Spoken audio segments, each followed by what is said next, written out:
Ano ka mo, love? 10 beses mo akong pinagtaksilan?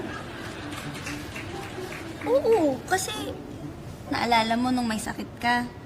Di ba wala naman tayong perang pampaopera? Ayun, nakipag-sex ako sa doktor. O di ba naoperahan ka ng libre? Nagawa mo yun para sa akin? Siyempre mahal kita eh. Ano naman yung pangalawa?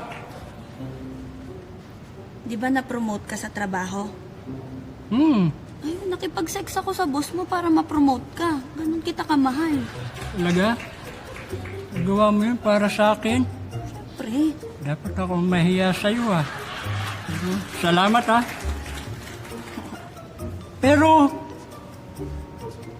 ano naman yung 8 kataksilan na ginawa mo?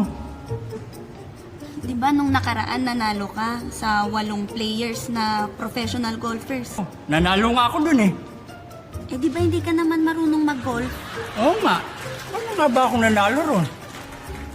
Ayun! Hole in one nila ako lahat.